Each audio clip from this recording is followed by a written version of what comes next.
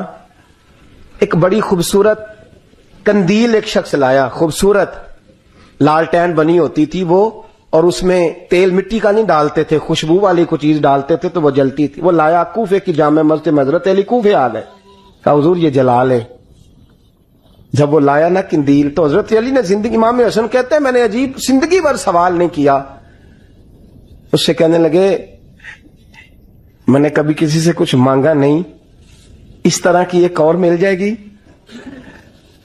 تو اس شخص ایسے جیسے وہ عرش پہ نہیں بیٹھ گیا کہ علی نے مجھے کہہ دیا ہے, کہنے لگا حضور مل جائے گی. فرمانے لگے لے جاؤ. کہتے ہیں وہ لے کے آیا.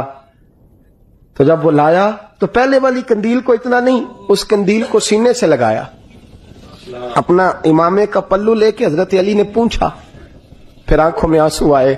امام حسن کہنے لگے ابا جی میں سمجھ نہیں پا رہا, یہ آپ نے تو زندگی بھر بھوک کاٹی ہے, سوال نہیں کیا, تو یہ کیا ہے؟ کہنے لگے مجھے بڑی پسند آئی تھی, دل کرتا ہے ایک لے لوں اور میں حضور کی مسجد میں بھی بھیج دوں, میں مدینے میں بھی بھیج دوں. میرا دل کرتا ہے یہ مسجد نبی میں لگ جائے گی تو اس کی شان بڑھ جائے گی.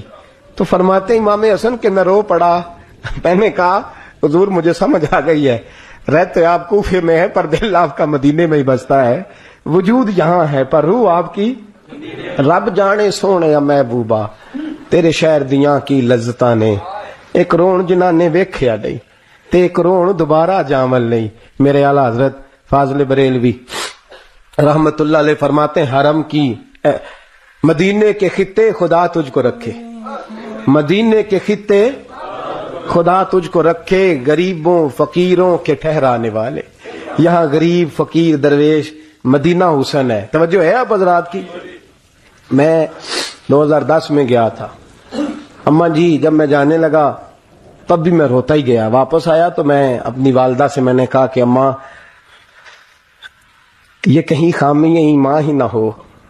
میں مدینے سے پلٹ آیا, میں بڑا تڑپا. میں نے کہا اماں جی وہ جانے کی جگہ تو ہے پر دوبارہ آنے کی جگہ نہیں, وہاں سے دوبارہ آنا نہیں چاہیے. وہاں سے سب سے مشکل مرحلہ مدینے سے لوٹنا ہے, آنا نہیں چاہیے. تو میری اماں مجھے کہنے لگی اللہ تجھے بار بار بلائے گا, دعا کرنی چاہیے, رونا نہیں چاہیے. بزرگوں کا درویشوں والا جو انداز تھا.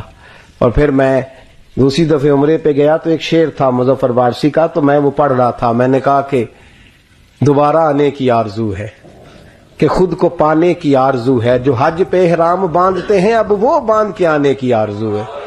تو میں نے تو ایک حج مانگا تھا, اللہ نے 2 عطا فرما دی.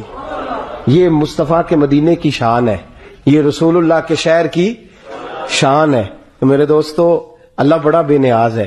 وہ میرے جیسے لوگ, میرے جیسے, سچی بات ہے, میرے جیسے لوگ اس کا, میں کبھی بھی مدینہ منورہ میں حاضر ہو کے لوگ اور باتیں سوچتے رہتے ہیں اور میں مسجد میں بیٹھا ہوتا ہوں. تو میں جب پہلی دفعہ گیا تھا تو ایک بی بی بیٹھی تھی, سادی سی عورت, رات کو, تو اپنا زبان یار من ترکی بگویم پنجابی میں وہ بات کر رہی تھی. تو وہ جملے اس کے مجھے یاد رہتے ہیں جب میں مدینے جاتا ہوں. سادی بی بی جنت البقیع کے باہر بیٹھی تو بوڑھی اماں سادے سے کپڑے, تو شعر پڑھ رہی تھی. وہ کیا شعر تھا اس کا, کوئی وہ اس پہ شاعرانہ ردیف کافی یہ پورے نہیں اترتے. لوگ کہیں گے یہ مصرع شاید لحاظ سے ٹھیک نہیں ہے, سند کے لحاظ سے, لیکن اس کا انداز تھا نا تو تھا بڑا با کمال.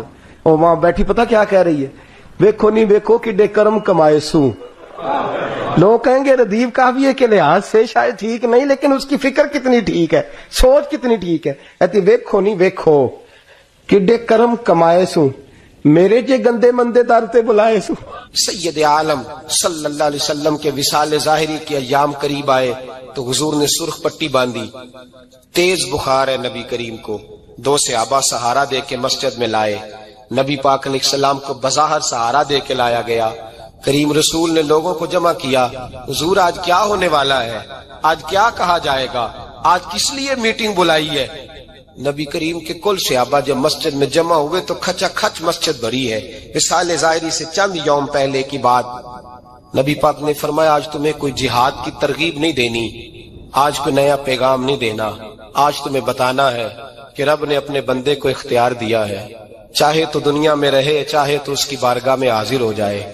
اس عبد نے بارگاہ ربوبیت کی طرف لوٹنے کا ارادہ کر لیا ہے. حضرت صدیق اکبر رونے لگے تو صحابہ نے کہا تمہیں کیا ہوا؟ کہنے لگے سمجھ نہیں رہے، کسی کی بات نہیں کر رہے، نبی پاک تو اپنی بات فرما رہے ہیں، اس نے جانے کا ارادہ کر لیا۔ سنیے میرے بھائی، محبوب پاک نے فرمایا بھائی کسی شخص کو میری طرف سے کوئی تکلیف پہنچی ہو تو بدلہ لے سکتا ہے، بدلہ لے سکتا ہے، کسی کو تکلیف پہنچی ہو۔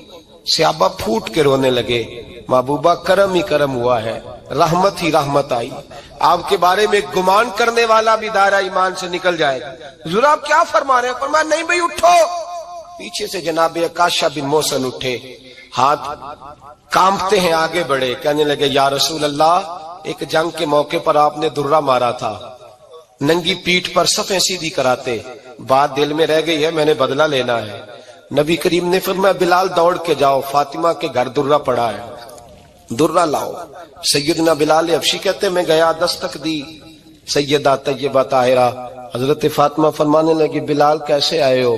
اماں جی وہ درہ چاہیے تھا۔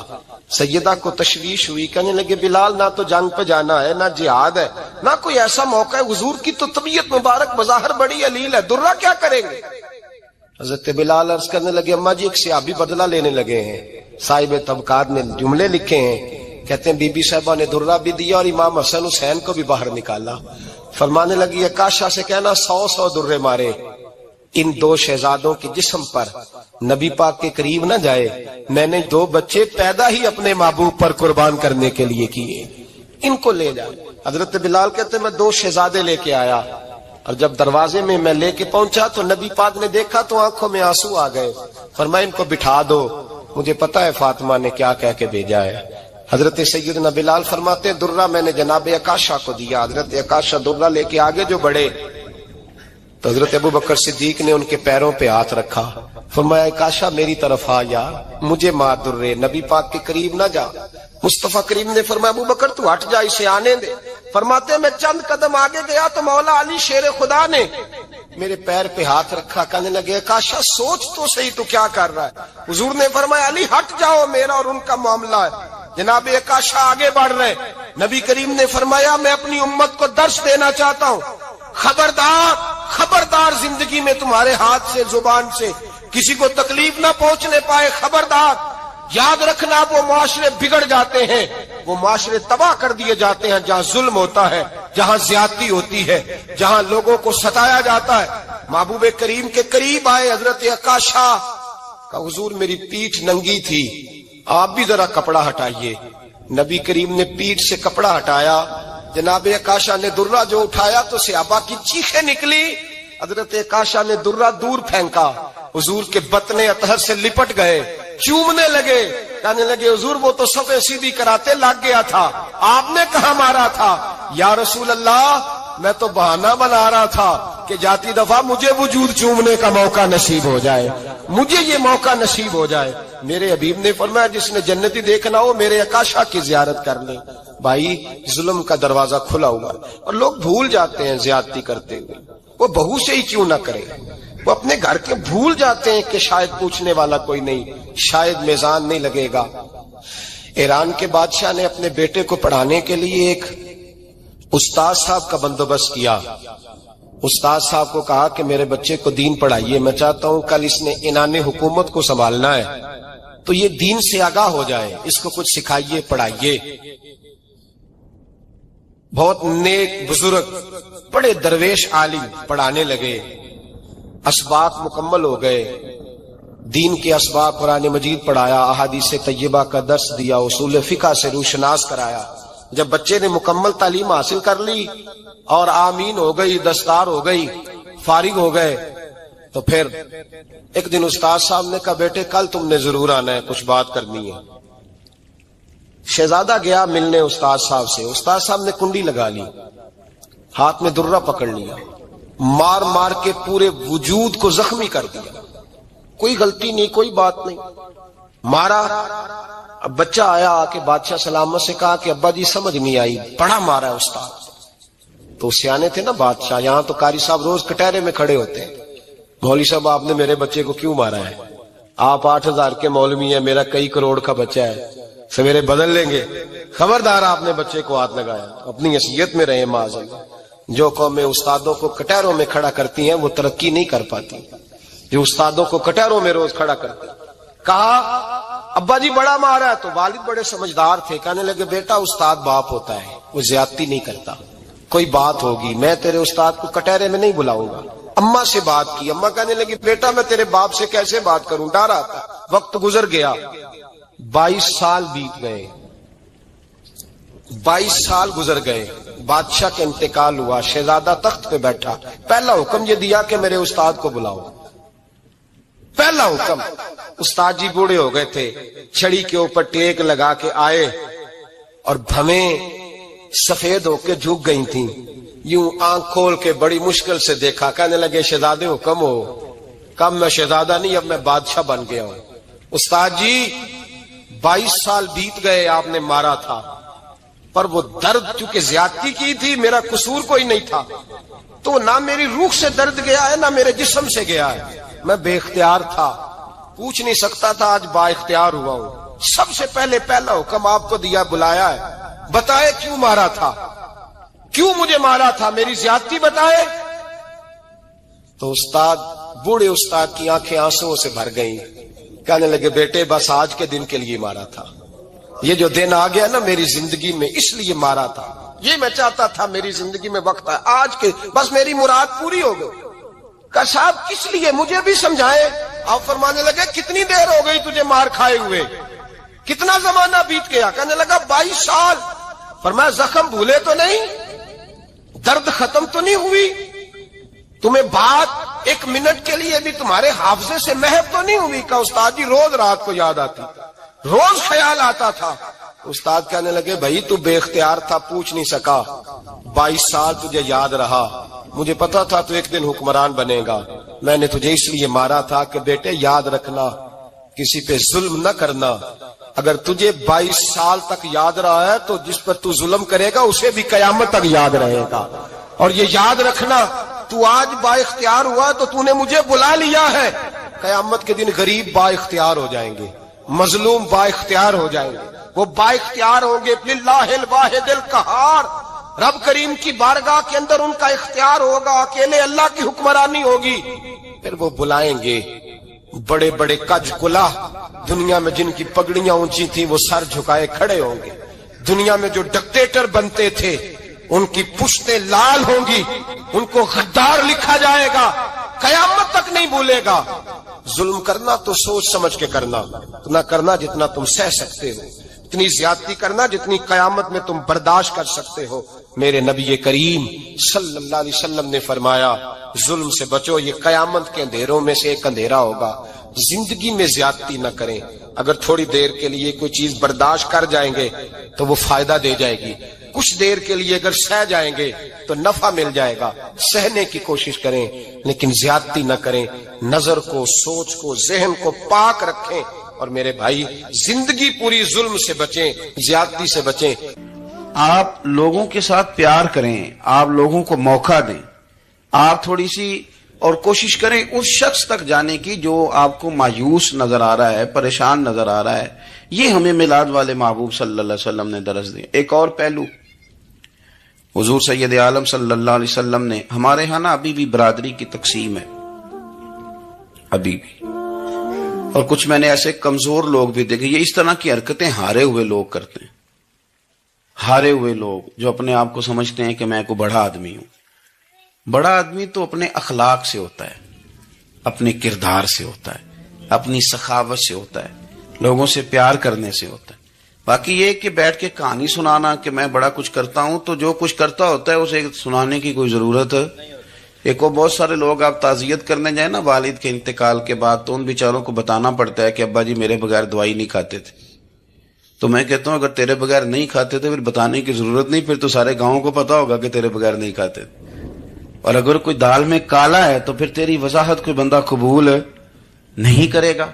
تو آپ کو بتانا کیوں پڑ رہا ہے, اور آپ بار بار اس بات کا ذکر کیوں کر رہے ہیں کہ ہم بہت بڑے قبیلے کے ہیں؟ صاحب اگر آپ بڑے قبیلے کے ہیں تو پتا ہوگا سارے علاقے کو آپ کتنا لوگوں کا خیال کرتے ہیں, آپ کس قدر محبت کرتے ہیں, آپ کا انداز کریمانہ کس طرح کا.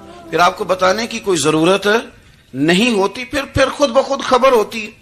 حضرت سیدنا ابو ذر غفاری رضی اللہ تعالیٰ عنہ قبیلہ بنو غفار ایک بڑی شاخ تھی قبیلوں میں سے، جو لوگ اس زمانے میں مالدار قبیلوں سے تعلق رکھتے تھے ان میں سے ایک بڑا نام تھا. ساری زندگی چودراہٹ کی، لیکن میلاد ایک انقلاب کا نام ہے. میں میلاد منانے والے دوستوں سے گزارش کرتا ہوں کہ آپ ہر سال میلاد منائیں، اور ہر سال میلاد کے بعد آپ تھوڑے بدل بھی جائیں، یعنی تھوڑے سے بدل جائیں. کچھ لوگ کہیں یار یہ داڑھی میں نے نا 12 ربیع الاول والے دن رکھی تھی، یہ میری میلاد والی داڑھی ہے. اور داڑھی رکھیں بھی نبی پاک کی مرضی کی. کس کی مرضی کی؟ نہ ناراض ہو جائے جی میں ٹور چلا بس. کس مرضی کی جی؟ اپنی مرضی کے نہیں. داڑھی کا وزن کو نہیں ہوتا کہ پوری مٹھی رکھیں گے تو آپ کو کوئی دقت ہوگی، کوئی وزن نہیں. پوری رکھیں، جو حضور کا طریقہ مبارکہ ہے جو ہمیں ملتا ہے اس پر آپ توجہ فرمائیں. تو میں جو بات عرض کرنے جا رہا ہوں وہ میلاد انقلاب ہے. حضور سید عالم صلی اللہ علیہ وسلم کی بارگاہ میں آنے سے پہلے لوگ کچھ اور ہوتے تھے، اور یہاں سے ہو کے جاتے تھے تو پھر ان میں تبدیلی آتی تھی. میں سارا دن کرامتیں سناؤں نا کسی کو اپنے پیر صاحب کی، اور اپنے گھر میں بھی کہ میرے حضرت بڑے، میرے استاد بڑے، لیکن بیوی کے ساتھ اگر میں ترش لہجے میں بات کروں گا تو وہ کہے گی یہ سکھاندے نے تینوں پیر صاحب. دوست کہیں گے یہ سکھاتے ہیں آپ کی کہانیاں نہیں چلتی، آپ کا کردار چلتا ہے. حضرت ابو ذر غفاری رضی اللہ تعالیٰ عنہ فرماتے ہیں چونکہ میں چودھری تھا، سیدنا بلال حبشی رضی اللہ تعالیٰ عنہ کے پاس میں بیٹھا تھا. کسی بات میں بات آگے بڑھی اور بڑھتے بڑھتے بات شکنجی تک چلی گئی. رائے کے اختلاف نے باتوں میں تلخی پیدا کر دی، اور جب تھوڑے لفظ اور تیز ہوئے تو میں نے انہیں کہہ دیا چپ کر، تو ابشن کا بیٹا ہے. کس کے بیٹے تھے حضرت بلال؟ کہتے ہیں جب انہوں نے مجھے کہا میرا دل بڑا ٹوٹا، کہ میں نے ارادہ کیا کہ میں نے حضور کی بارگاہ میں نہیں عرض کرنی. اب ہر بات کی ہم حضور کی بارگاہ میں شکایت کریں، لیکن میں جا کے مسجد میں بیٹھا اور جب سرکار آئے نا، ارادہ نہیں تھا کہ عرض کروں گا، لیکن حضور کا چہرہ دیکھا تو دکھ میرا خود ہی تازہ ہو گیا.